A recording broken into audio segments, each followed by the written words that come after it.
नमस्कार साथियों, 31 जुलाई को जो सारा के साथ ही दूसरी ठगी कंपनियां हैं उनके निवेशकों ने जो प्रोटेस्ट किया,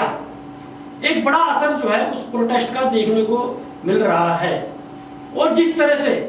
कांग्रेस के वरिष्ठ नेता दिग्विजय सिंह उस प्रोटेस्ट में पहुंचे और उन्होंने सीधे मंच से कहा कि कांग्रेस शासित जितने भी प्रदेश हैं उनमें भुगतान शुरू करा दिया जाएगा। जो बात सामने आ रही है, जो विश्वसनीय सूत्रों से जानकारी मिल रही है, उसके अनुसार बहुत जल्दी जो कांग्रेस के लीडर हैं राहुल गांधी, और ये माना जा रहा है कि कांग्रेस जो है राहुल गांधी की अगुवाई में जो है एक तरह से चुनाव लड़ने जा रही है। तो दिग्विजय सिंह और कांग्रेस के जो लीडर हैं राहुल गांधी, आपसी संबंध बड़े अच्छे बताए जाते हैं और यहाँ तक कहा जाता है कि राहुल गांधी जो है और दिग्विजय सिंह को अपना राजनीतिक गुरु मानते हैं। ये बातें सामने आ रही है कि राहुल गांधी जो कांग्रेस शासित प्रदेश है उनमें इन निवेशकों के भुगतान की का ऐलान शुरू कर सकते हैं और एक शुरुआत करा सकते हैं भुगतान की। ऐसे में ये प्रश्न उठता है, जैसे लोकसभा चुनाव आ रहे हैं और कई इसमें 5 प्रदेशों में जो है वह विधानसभा चुनाव है। छत्तीसगढ़ में कांग्रेस की सरकार है, राजस्थान में कांग्रेस सरकार है, और यदि राहुल गांधी ऐलान करते रहते हैं कि सारा निवेशकों के साथ ही जितनी दूसरी ठगी कंपनियां हैं उनके निवेशकों को भुगतान शुरू कराया जा रहा है या कांग्रेस शासित प्रदेश में भुगतान की शुरुआत हो जाती है, तो ऐसे में जिस तरह से ये माना जा रहा है कि देश में बड़े स्तर पर निवेशक हैं और छत्तीसगढ़ में और राजस्थान में भी बड़े स्तर पर निवेशक बताए जा रहे हैं, करोड़ों की संख्या में दोनों प्रदेश में निवेशक बताए जा रहे हैं। तो ऐसे में केंद्र सरकार पर दबाव बन जाएगा, विशेष रूप से भारतीय जनता पार्टी पर दबाव बन जाएगा, प्रधानमंत्री नरेंद्र मोदी पर दबाव बन जाएगा, गृह मंत्री अमित शाह पर दबाव बन जाएगा कि भाजपा शासित जो प्रदेश हैं उनमें जो है इन निवेशकों का भुगतान शुरू कराए। और भारतीय जनता पार्टी नहीं, ये दूसरी दलों की पार्टी है, जैसे दिल्ली में आम आदमी पार्टी है, पश्चिम बंगाल में ममता बनर्जी की टीएमसी की सरकार है, झारखंड में हेमंत सोरेन की सरकार है, और ये दूसरी सरकार है दूसरे दलों की भी है। तो एक बड़ा दबाव राहुल गांधी के ऐलान के बाद में जो है कांग्रेस शासित प्रदेश में भुगतान शुरुआत करने के बाद में इन सारे राज्यों में एक बड़ा दबाव बनेगा। और दबाव बनने का बड़ा कारण ये है कि 13 करोड़ जो निवेशक हैं वो सारा के बताए जा रहे हैं, और जो दूसरी ठगी कंपनियां हैं उनके निवेशकों को मिलाकर 42 करोड़ निवेशक जो है देश भर में इन ठगी पीड़ित जो ठगी कंपनियां हैं इनके पीड़ित बताए जा रहे हैं। यदि 42 करोड़ जो है निवेशक जो है, ये माना जाए कि 42 करोड़ निवेशक का मतलब 50-60 करोड़ जो है वोट इनके हाथ में होंगे, तो 50-60 करोड़ यदि वोट निवेशकों के हाथ में है तो कोई सी भी सरकार जो है वो इनकी नाराजगी मोल नहीं ले सकती है। और जिस तरह से 31 जुलाई को ऐलान कर दिया गया, विशेष रूप से मदन लाल आजाद ने और अभयदेव शुक्ल जो दूसरे ऑल इंडिया जन आंदोलन संघर्ष मोर्चा के थे, कि यदि भुगतान नहीं होता है तो चुनाव का बहिष्कार किया जाएगा।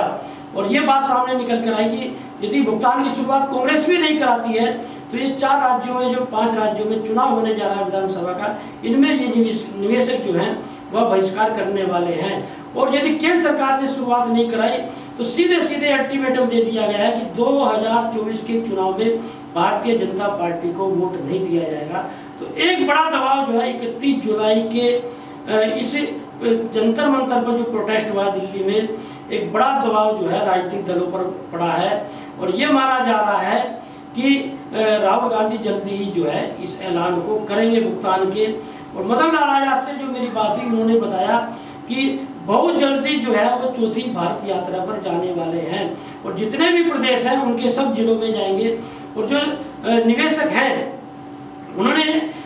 जिस तरह से बात की वो पूरी तरह आश्वस्त है कि 15-20 दिन में पूरे देश भर में जो है वो भुगतान की प्रक्रिया शुरू हो जाएगी। और उन्होंने जो है रोड मैप भी बताया कि भाई सरकार जो है एक रोड मैप बना ले कि लगभग 20 लाख करोड़ के आसपास का भुगतान सारी ठगी कंपनियों का। मदन लाल आजाद ने बताया कि जरूरी नहीं कि तत्काल रूप से किया जाए, 2-3 साल में भी हो सकता है कि एक साल में आप जो है 5-6 करोड़ करा दीजिए, फिर 7-8 करोड़ एक साल में करा दीजिए, फिर करा दीजिए। और 3 साल में भी यदि सारे निवेशकों का भुगतान कर दिया जाता है तो कोई इसमें दिक्कत किसी निवेशक को नहीं होगी। लेकिन नीयत साफ होनी चाहिए, प्रक्रिया शुरू होनी चाहिए। जो ये 10,000 वाला जो लॉलीपॉप दिया गया सारा रिपोर्ट पोर्टल से। इससे ना कोई निवेशक संतुष्ट है, ना कोई आंदोलनकारी संतुष्ट है, और जो निवेशकों की जो लड़ाई लड़ रहे हैं संगठन, वो भी इसे जो है 10,000 के जो सरकार जो दावा कर रही है, वो भी कोई उम्मीद नहीं अभी लग रही है, जिस तरह से उसमें जिस तरह की शर्तें दिखाई दे रही है। कुल मिलाकर ये है कि एक ये भी बात सामने निकल कर आ रही है कि जितने भी संगठन हैं, चाहे वो ठगी पीड़ित जमाकर्ता परिवार हो, ऑल इंडिया जन आंदोलन संघर्ष न्याय मोर्चा हो, अखिल भारतीय जन कल्याण मंच हो, और जो दूसरी ठगी कंपनियां हैं, चाहे वो कल्पतरु हो, चाहे वो विश्वामित्र हो, चाहे वो जो आदर्श कोऑपरेटिव सोसाइटी हो, PSEL हो, और जितने भी जो है कंपनियां हैं, उनके जो निवेशक हैं, उनकी जो लड़ाई लड़ रहे हैं जितने संगठन, वो सारे संगठन एक मंच पर आकर एक मोर्चा बनाने की कवायद में भी लगे हुए हैं। जल्दी जो है यदि एक मोर्चा जो है निवेशकों का बन जाए तो उसमें कोई अतिशयोक्ति नहीं होगी, और ये माना जा रहा है कि एक मोर्चा बनाकर उसके बैनर तले बड़े कार्यक्रम किए जाए और सारे संगठन जो हैं वो इंडिविजुअल रूप से अपने प्रोटेस्ट करते रहें। और मोर्चे में कोर टीम की बात सामने आ रही है कि 20 से 21 जो है वो सदस्य कोर टीम में रखे जाएं। तो कुल मिलाकर ये है कि 31 जुलाई के बाद में एक बड़ी कवायद जो है वो आंदोलनकारियों ने शुरू की है, जो संगठन के नेता हैं उन्होंने शुरू की है, और ये माना जा रहा है कि 2024 के चुनाव से पहले निवेशक इतना दबाव जो है वो केंद्र सरकार पर बना देंगे, दूसरी जो राज्यों में सरकारें चल रही हैं उन पर बना देंगे कि भुगतान कराना इन राजनीतिक दलों की, इन सरकारों की मजबूरी हो जाएगी। और मदन लाल आजाद ने जिस तरह से बोला, यदि ये सत्ता अभी भी जो है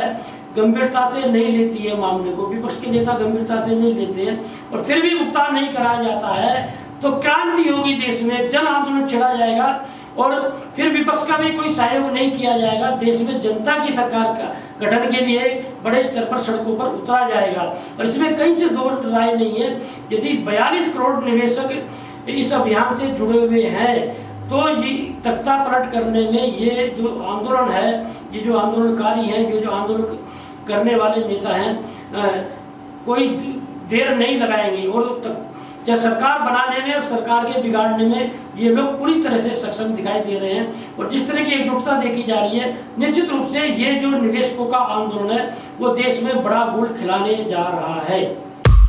लेटेस्ट खबरों के लिए सब्सक्राइब करें हमारा YouTube चैनल